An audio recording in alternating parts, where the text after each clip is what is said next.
Well, hello everyone and welcome. I'm so excited to be here with you actually live today. So, we are back in the saddle after a little bit of a live break. We've been running some replays, our most popular replays, but I'm super excited to be back with you live.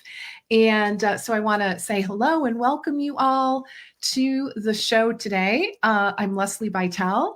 And if you are an integrative health professional in private practice, I just want to say you are in for a special treat, especially if you are looking for strategies to help you to crack the code on speaking, especially around, improving your speaking skills and really creating that amazing experience with your audience quickly. So that's what we're going to be talking about today.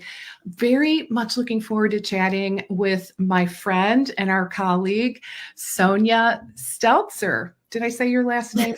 It's Stetzler. Close. So anyway, I'm just delighted to have you, Sonja. It's kind of a long time coming, right? Like we were just saying before we hit that live button, I can't believe we haven't done this together yet because Sonja is such a wealth of information and you're in for a special treat. So today we're chatting with Sonja from Effective Connecting. And she is going to be sharing the secrets to creating an immersive experience with your clients and or your audience. So again, welcome everyone. Welcome, Sonja. Really excited to have you here with us today. Thank you, Lesli. I'm excited to be here. All right. So for those of you that are just jumping in, I want to welcome you. Welcome to the Live with Lesli show. And I'm Lesli Bitel, practice growth expert and mentor specifically for health professionals in private practice. And what I do is I help my clients to attract more right fit clients into their world, sell more programs, and ultimately grow a profitable private practice.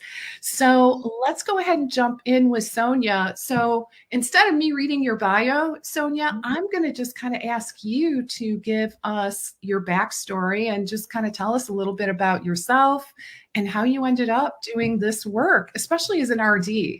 Mm-hmm. Interesting. Yes. So, gosh, it's been a couple of decades ago. I started my career as a dietitian, and I wasn't really interested in clinical work. And I found that, I had big dreams, big, audacious things I wanted to accomplish. Yeah. So I went into management, but a little bit of the backstory before that, which really planted the seed for what I do now.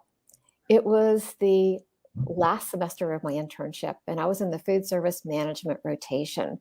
And I discovered I really liked teaching. To me, that was so much fun. The audience interaction, I really enjoyed that. So I was given a last project by the food service director to deliver an in-service. Yay, my sweet spot. And then he gave me the topic, personal hygiene. My stomach dropped. How was I going to pull this one off? And it was a very sensitive topic, right? And most of the people in the kitchen, there were about 60 employees. Most of them were old enough to be my mother. I mean, some were old enough to be my grandparents. So how was I going to pull this off? I didn't sleep for days. And then finally, an idea hit me. So I went down to a uniform shop that was a couple of blocks away from the hospital, and I talked the manager into letting me borrow 5 new uniforms. I rounded up about 5 of my informal leaders in the kitchen, and I produced the first annual food service fashion show. And the employees were able to walk up the aisle, and I was able to talk about personal hygiene and the context of food safety. And the employees loved it. They buzzed about it for days. The message was really sticky, but the employees had such a wonderful time doing it, and I did too. And after a couple of days, the food service director called me into the office, and you know what it is to be called into the boss's office. I was so worried that something was going to be amiss, and I did something that he was disapproved of. But no, he congratulated me because the buzz was still going on in the kitchen. And he planted the seed and said that, I should keep public speaking as part of my career path. Well, I took that nugget and stuck it in the back of my head and really didn't do anything with it after I graduated till, well, the second hospital I worked with, I became part of the hospital speakers bureau. But when I landed my role in sales about 6 years after I graduated, I was delivering presentations daily, if not several times a day. And that's where I learned to hone my skills. And that really set the path for me to continue in that line of work. I had no idea there was such a profession as professional speaking. Who knew? So eventually I landed roles in training as a quality assurance specialist, still within the food industry, actually expanded into the hospitality industry. That allowed me to go back to school to get my master's in organizational communications, which is really essentially, they sold it as an MBA without the financials. Yay me. I do words. I don't like numbers so much. Yeah, that part is not fun. Yes, yes. Yeah. Yes. And from there, the school offered an executive coaching certificate through the MBA program. And I thought, well, what's another, 3 courses? So I became an executive coach and I launched my business, Effective Connecting, because in my work, really, it's essential that you're able to build trust with your audience, no matter if it's an audience of one or an audience of many. And that the communication piece is really the driver. How do we develop trust? How do we develop that rapport, whether it's an audience of one or audience of many? So I've been doing this work since 2011. Okay. Amazing. That's such an interesting path for a registered dietitian. And who do you work with specifically now?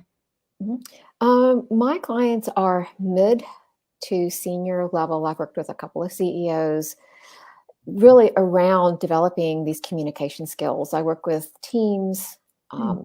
I've worked with leaders who need to deliver to their audiences. For a couple of examples here, I've worked with a CEO. He needed to be comfortable in front of the camera. He was German. So in order to get comfortable in front of a camera, especially in front of an American audience, to tell the story of the product, the launch, we needed to incorporate story. We needed to reduce the anxiety that he had about getting in front of the camera. So that was one story. I had another experience.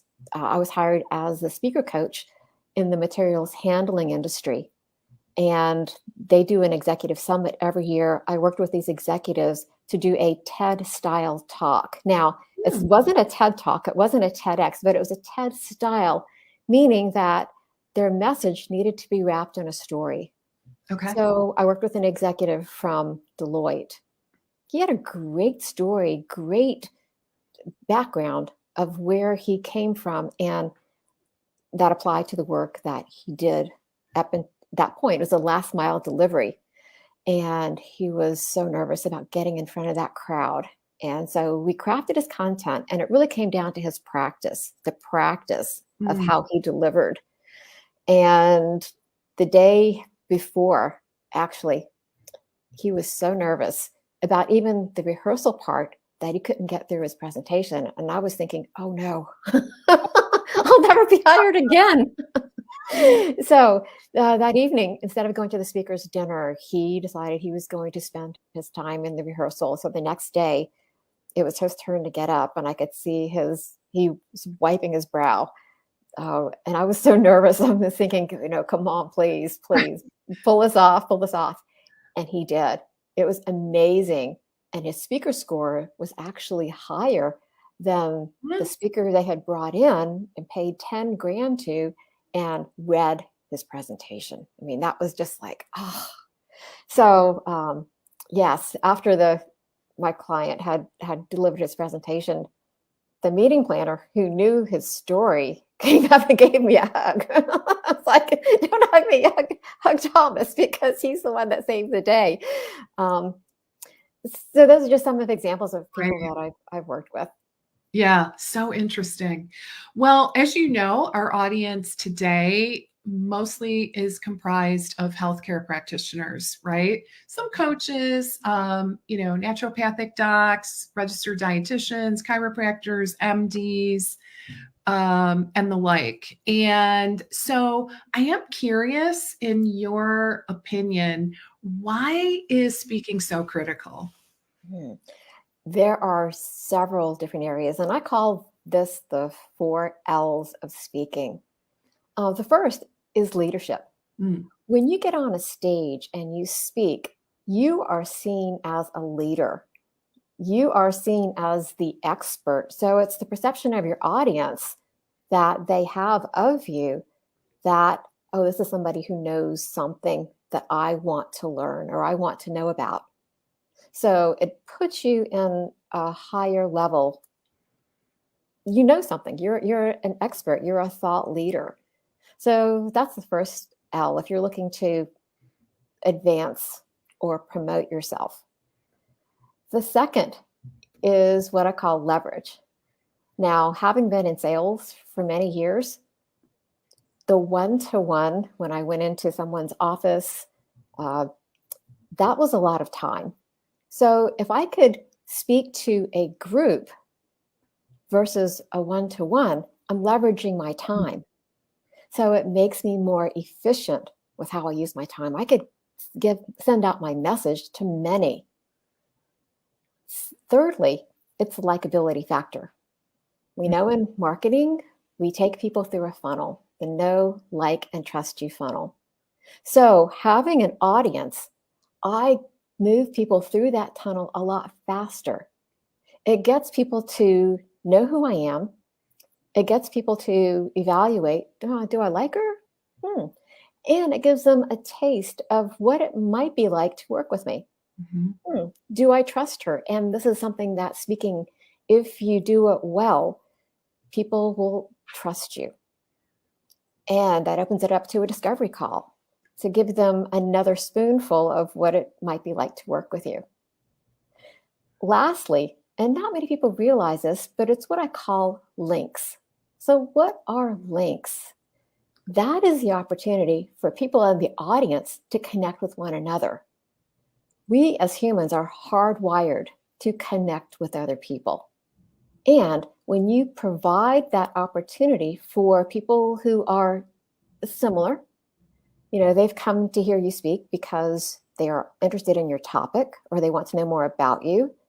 And when you give them an opportunity to work with each other and to network, you are providing that opportunity, and that is seen as value because our ability to be social is really critical to building trust. Mm, love that. So the 4 L's, Mm-hmm. all of Yes. which I can relate to and teach, right? I got to just say that, and anyone listening that's worked with me or interacted with me on any level, uh, probably what Sonja is describing is resonating in terms. I mean, it really, bottom line is, it is one of the best strategies to get out there and book clients and to grow your following and your audience for all the reasons that you described in that 4L format. So important. Now, as you're probably well aware, based on the stories that you've shared, sometimes it's really scary, right? Mm-hmm. That's what I hear quite often is, I don't want to get on video. I'm worried about how I look, especially in this online world, right? Like what we're doing today. Um, and there's a lot of, I guess, tension around getting these talks booked and set up. Do you have any recommendations on, just how to overcome some of these, I guess, more internal obstacles? Mm-hmm. Some of it's mindset. So I do work with a lot of my clients on what we call speech anxiety. Actually, speaking itself is anxiety provoking because if you're in front of an audience, and this goes back to our hardwired biology, it's me, and even though it's just me and you, I don't see our audience. The thought is, oh, could be hundreds of people out in the audience. That makes me vulnerable. Mm-hmm. So when that plays in my mind, my amygdala immediately sends a signal to the rest of my brain, oh, Sonja's in danger. And the neurochemicals flood my system. And now I've got a system full of cortisol, which is your stress hormone. And the physical manifestation of that often is, people shake. Perhaps there's butterflies in the stomach. People sweat in places that they normally don't sweat. For me, I have to wear socks, especially in the hybrid situation, because my feet sweat a lot. So how do we manage that? And one of the first techniques that I use with my clients is the deep breathing. Okay. One of the exercises that I love, I do improv as well. And one of my fellow improvisers taught me how to do the trace your hand exercise. And what you do is you raise your non-dominant hand. I'm going to cover my face here for a moment here. And you take your dominant hand and then you trace. You breathe in deeply like a belly breath, up one finger, and then breathe out as you go down. Breathe in, out. And you don't do it this fast. You do it really slowly. Okay. Deep belly breaths. By the time you get to your fifth finger, you've got 5 structured deep breaths. And if that's not enough, I tell my clients, go the other way, reverse it. You get 5 more. So what that does is the exhale actually connects with your nervous system and gives you that sense of calm. Also, this is a physical activity. It's not like you're doing a behind the curtain jumping jacks, Tony Robbins kind of warm up, but it is physical in that your finger is moving, you're watching it. It provides a focus. Something other than being nervous, right? Yeah. So it acts as somewhat of a distraction too.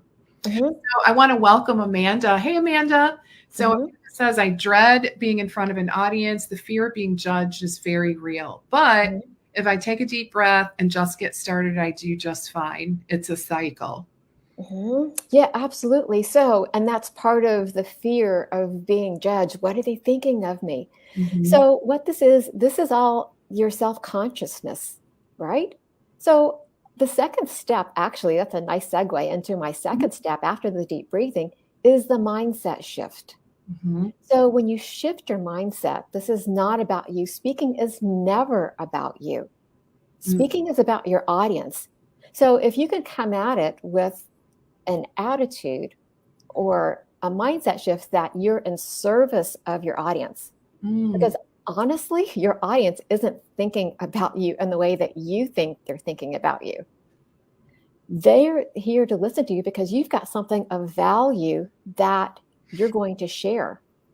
So if you focus on serving your audience, it reduces that self-consciousness, which then reduces your anxiety.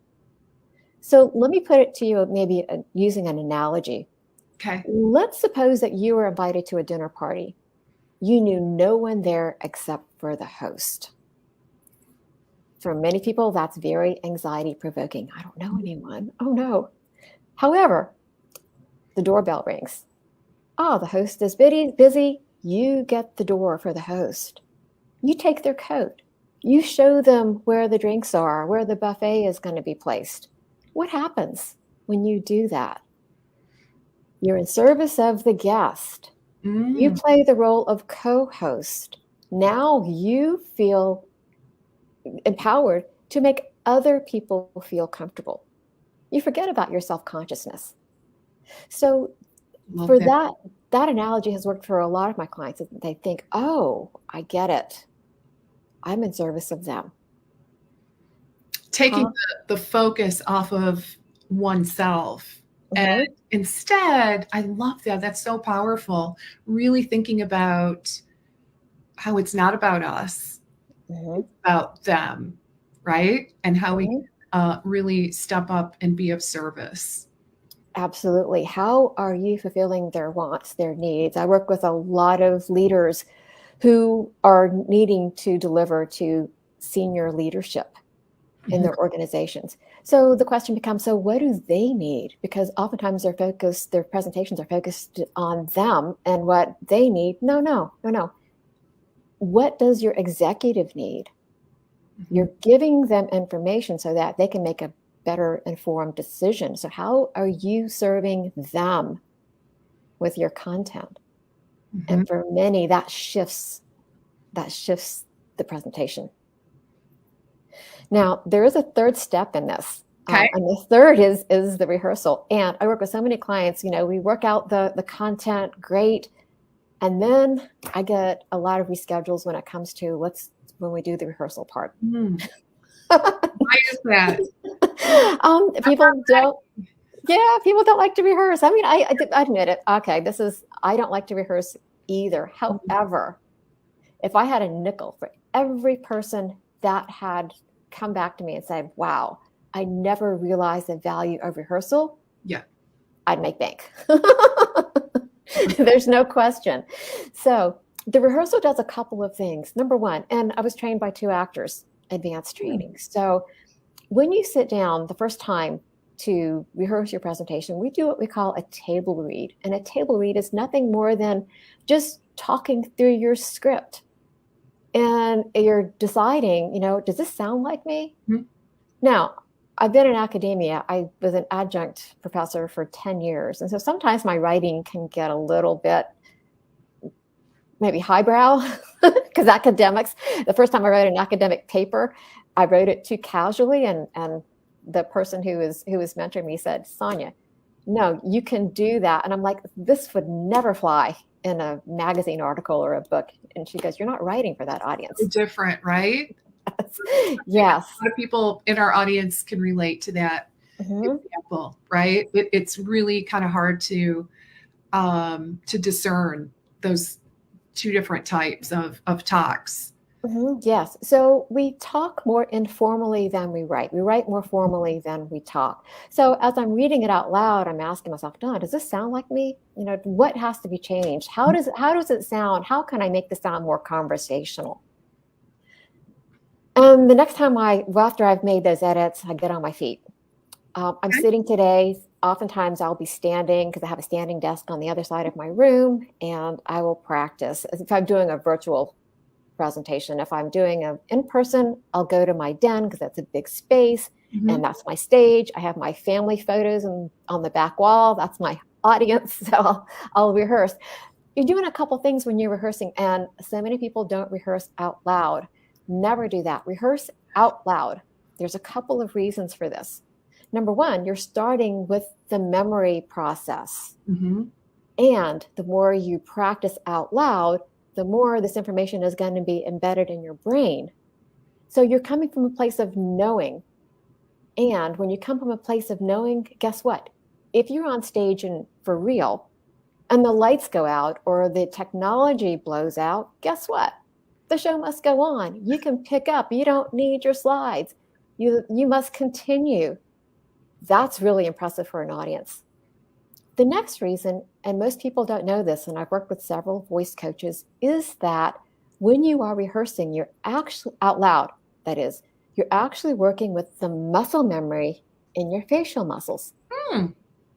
Now, let's suppose that you learned to ride a bicycle when you were 5 years old, but you didn't ride it again until you were 20. Would you still know how to ride that bike? Yeah, you would. Oh, yeah. Yeah. You might be a little bit rusty, getting your balance, maybe those first couple of turns on the crank with your feet, but it would all come back to you. Why? Because all of that muscle, that action is stored in your muscle memory. So it's not like the words are going to be embedded forever. However, you're giving yourself a head start because when you've rehearsed it out loud several times, a lot of that is embedded in your muscle memory, and the words are going to come out more like the way you want them. That also boosts your confidence. So important. Like I have found that I didn't know the background. I didn't know the why exactly, but I do know for sure with myself, I need to articulate the words, right? Mm-hmm. Instead of Mm-hmm. kind of like in my mind, like if I'm being kind of, I don't know, I don't know if lazy is the right word, but just reading what I'm going to say, like that just isn't enough. It is not good enough. So I have definitely learned over time that I got to say the words Mm-hmm. and Yes. just got to get through it, say the words, use the language. And it just is so helpful. Mm-hmm. Yeah, absolutely. And when you come from a place of knowing, Mm-hmm. that enables you to engage more with your audience. Mm-hmm. And again, like I said, it allows you to be more improvisational. Absolutely. Fascinating. Yes. Okay, so let's talk a little bit about the concept of an immersive experience. Okay, Mm-hmm. so because I know this is really important, can you define that first of all for our audience? Yes, and this is fairly new science that has come from a researcher named Paul Zak. He has a center for neuroscience in California. Right. And what he was discovered, so if you think about an immersive experience that you've had, it's an extraordinary experience. It has several components of it. Number one, it's unexpected. You Mhm. weren't expecting this. It's got an emotional component to it.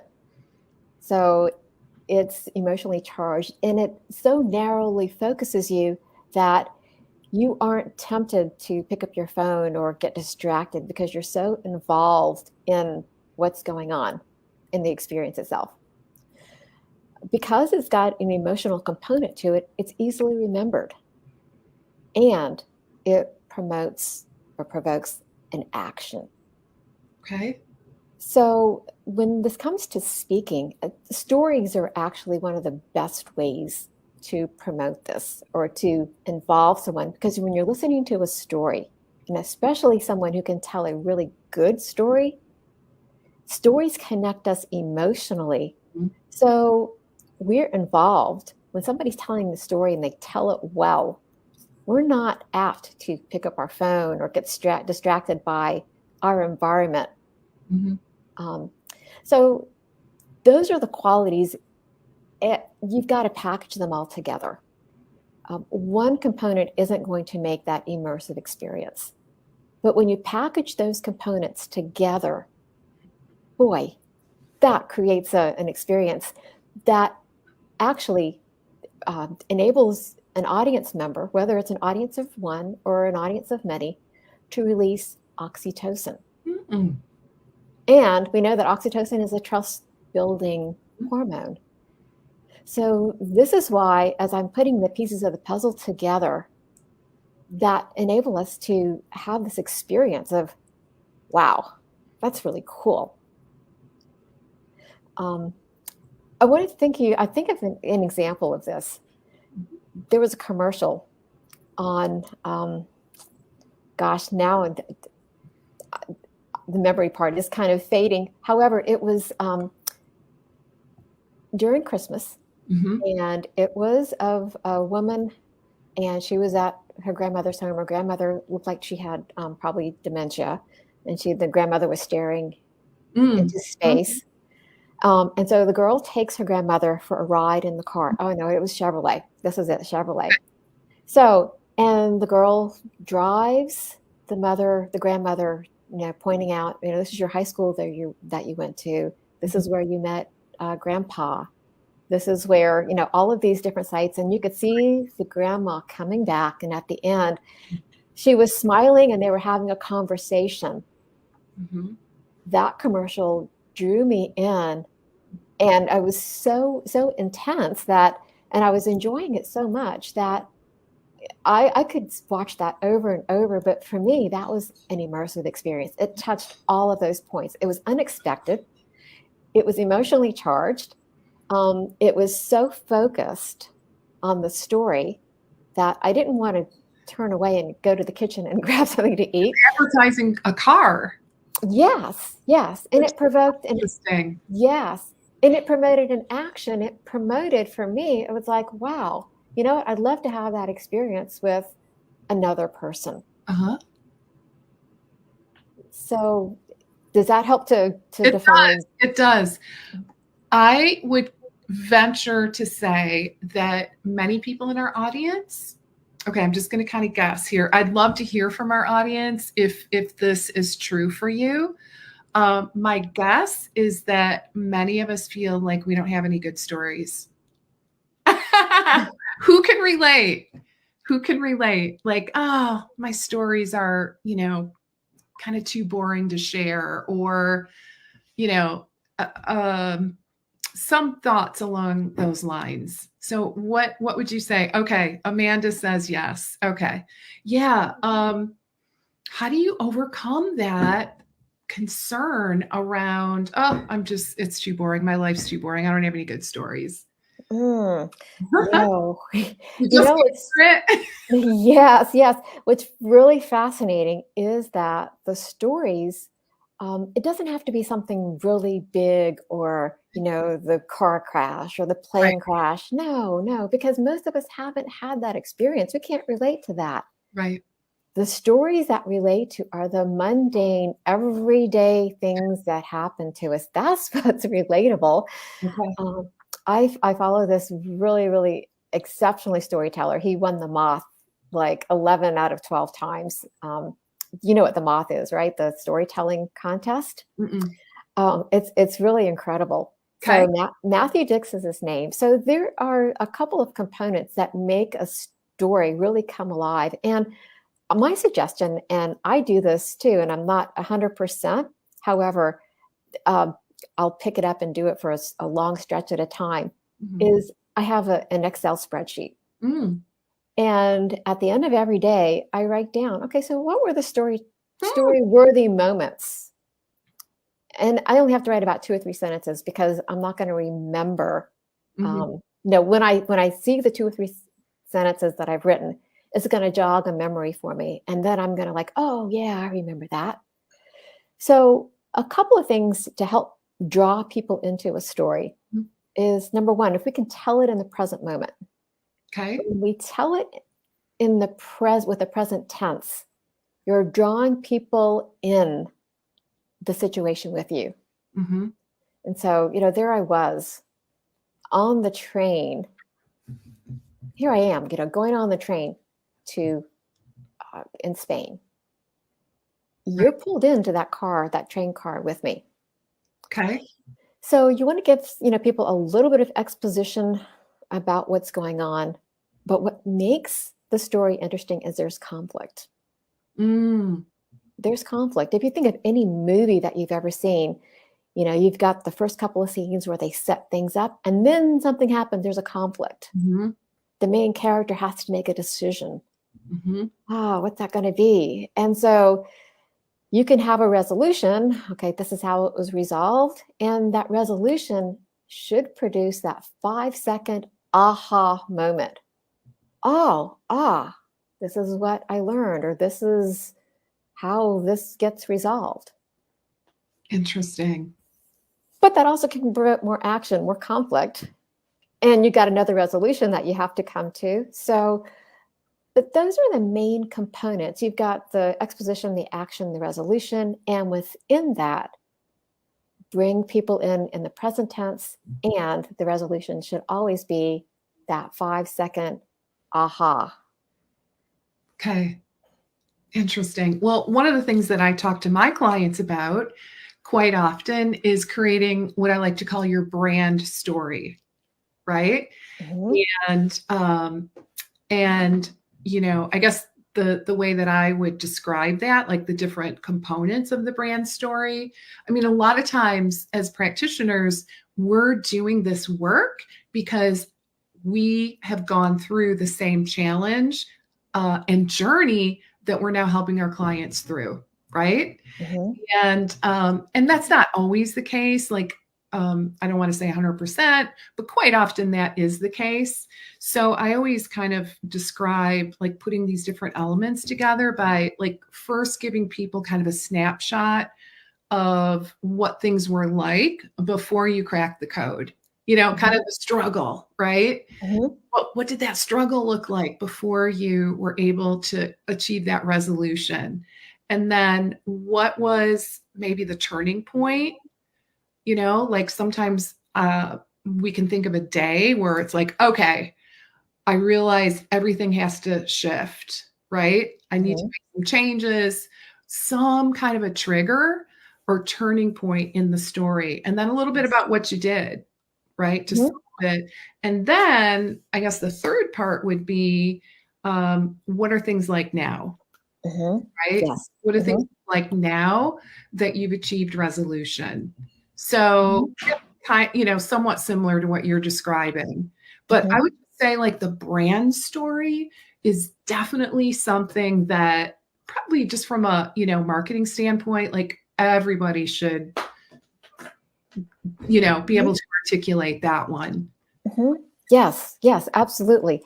And it sounds like it has the same components, Yeah. just framed in a little bit different way. Yes, yes. Exactly. So, Mhm. yeah.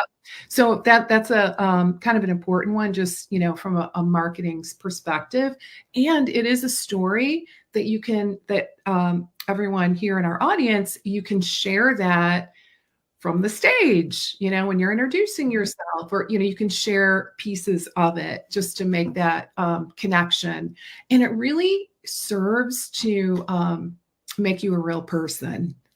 Oh, Right? yes, Instead yes.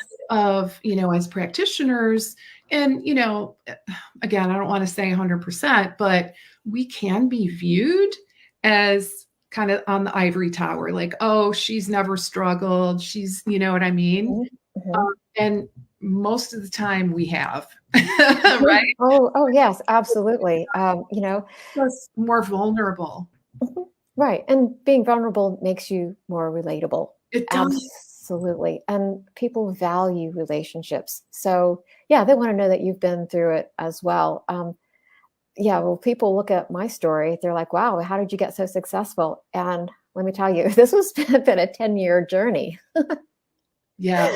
I'll And bet. there's been a lot of ups and downs along the way. I mean, it didn't happen. I didn't just get on stage overnight. It just happened to, I worked at it.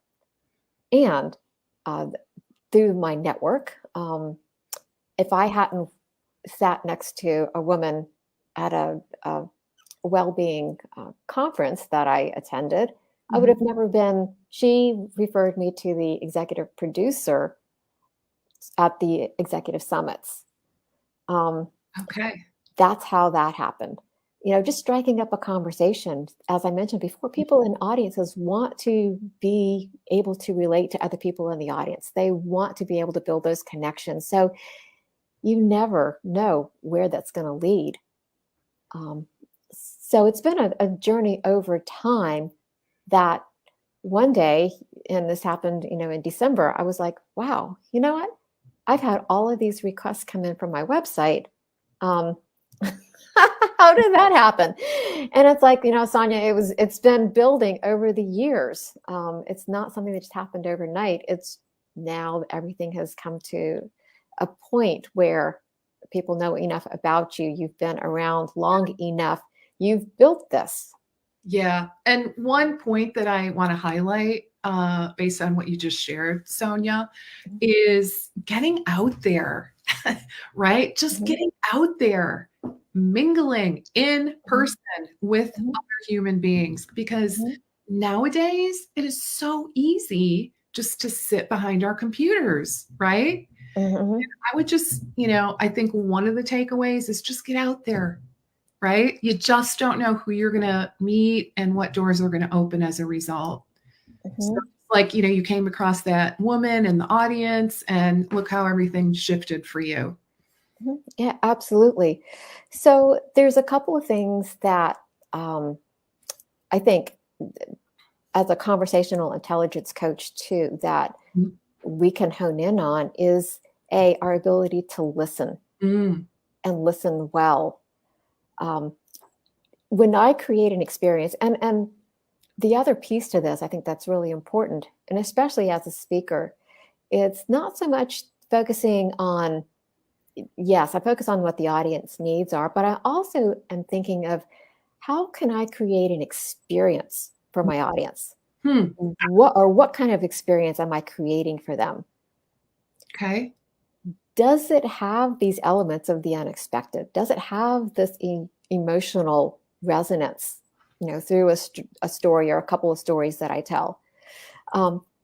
Oftentimes when I'm teaching communication skills, and because I'm an improviser, I've been doing improv for the past 8 years, I'll enable or set it up so that my audience gets involved doing an improv exercise or activity or game. That enables them to connect with other people in the audience. And we always do a debrief. So, okay, what was the aha? And not only do they have their own aha, but they also learn from the people around them, because someone else's aha, they might have had the same aha, but they weren't aware of it. So they learn from other audience members as well. Okay. So, are you saying you try to inject a degree of audience interaction to your talk? Absolutely. Okay. Yes, absolutely. And it could be something simple. It could be, a finger in the air where I'm telling them to draw a clock. So if you draw a clock on the ceiling and then you bring your finger down to eye level, oh, now my finger's going counterclockwise. I started clockwise up on the ceiling. Uh-huh. So what was that about? And so the answer is, for those of you who might want to be trying this, yeah, circle, do a finger clockwise on the ceiling, and then bring your finger down and notice that it goes counterclockwise. Oh, that's a shift in perspective. So I've engaged them singly, and now they have this aha. Oh, so we're going to be talking about a perspective shift today. I've gotten them engaged, and I'm also creating these experiences that narrow their focus. They can't pick up their phones. It's easy to promote an action. So it helps to engage all of those components of immersion. I love that. Really, really powerful. I just want to put Amanda's comment here, and just because this is really this is a common question / concern. So Amanda says, if we haven't found our own resolution, i.e. healing from autoimmune, but you have info to share with potential clients to help them avoid autoimmune or begin their healing journey, is it okay to say, I solved X? Is that part, if that part is in progress? So I would be curious to hear what Sonja has to say, but my perception is yes, right? Like, we're never saying you're done, right? Like, a lot of these things are ongoing. I would say like, if you can encapsulate how the journey and the shift, like, what kind of changes did that create for you? I think that might be helpful for your audience to be able to grasp, but I don't think we ever have to say, it's done, I've solved it all, right? Sonja, what do you have to say about that? Oh, totally agree with that. Yes, because we're still on the journey. However, my perception would be that you have made progress in your journey, and you can communicate that. Yes, I still have this autoimmune disease. However, I've been able to improve my ability to do X, Y, and Z through, and I'm still working on this. So you're still on the journey, and that's I kind of have a problem with the word expert, even though we might have more knowledge than someone else. We're still steps ahead of the other person, and because we're all different, we all have different DNA. We can help others based on our experience and knowledge as well. But we're still on the journey. We're all still on the journey. Yeah. Even as a communication, even though I'm sometimes considered a communication expert. I'm like, you know what? I'm still learning because there's still more research. There's more that's coming out that I don't know that I want to know. And I'm still a couple of steps ahead, so I can share with you what I've known so far.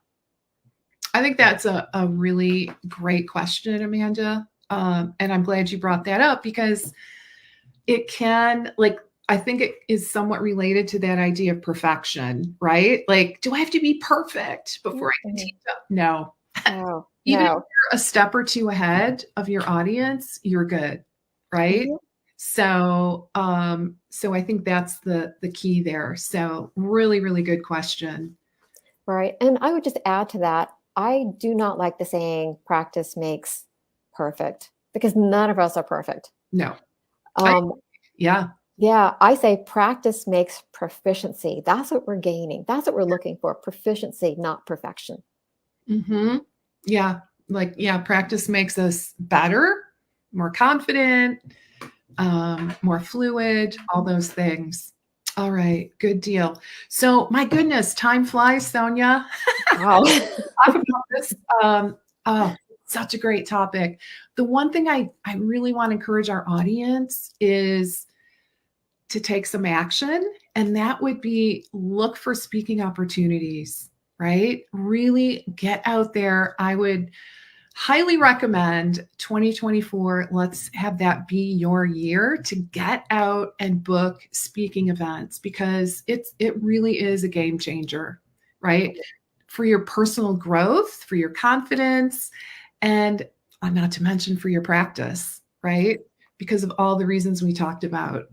Yes, and let me add to that, Leslie, because oftentimes I have professionals that I work with professionals who speak, not professional speakers. Let me make that clear. Even Okay. though I am a professional speaker, I like to work with professionals who speak. So oftentimes the question comes up, well, I want to get paid for speaking. Well, great, fantastic. You've got to start someplace. So let's say that you want to speak locally, yet you know that the organization can't afford Mhm. your speaking fee, or maybe you're offering this as a freebie in order to get clients. So, but you still want to leverage the opportunity. What can you leverage?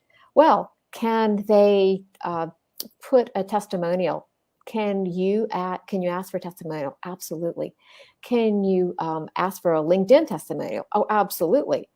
Can you ask? Can you offer for them to get on your mailing list to get something of a freebie?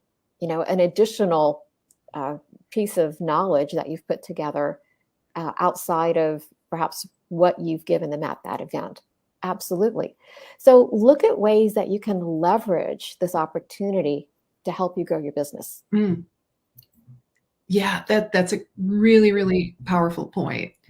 Because yeah, I think that can stop people in their tracks. They're like, well, I don't want to do, I'm tired of doing things for free, right? Which I get. I really do. Hey, if you can have your cake and eat it too, I say go for it, right? Mhm. However, if there's not a budget there, and here's how I look at it, kind of piggybacking. Especially if you're getting in front of your target audience, that's your payback, right? Um, but again, if you can get both, be in front of your audience and get paid, like that's the best of both worlds, obviously. Absolutely. I did a free event last year, and out of it, I got a referral worth more than the speaking fee. So that's don't discount that. If you can a stage side lead, this is what we call it in the professional world. If you can gain a client from that speaking engagement, that is going to probably be worth at least, if not more, than the speaking fee that you could have charged. Absolutely. So, yeah, love that. All right. Well, Sonja, I want to thank you so very much for joining the conversation today. And thanks to our audience for joining in. Such a great topic. And I know, before we forget, where can people go to learn more about your work? Yes, you can follow me on LinkedIn. That's the only social media that I use. Okay. That's because that's where most of my clients are coming from. And if you're interested, I have some resources on my website, which is just my name, sonjastetzler.com. Okay. I am going to show that real quick. Hopefully I spelled that correctly. Yes, I think Yep, I did. All you right. got it. Yeah. So check out Sonja's website, check out those resources. And I'm going to do the same myself because we're always learning, right? Mhm. And all right, guys, so we're going to go ahead and wrap up for the day. Thank you again for joining. And I will look forward to seeing you same time, same place next week. All right. Great. Bye, everybody. Bye. Thank you.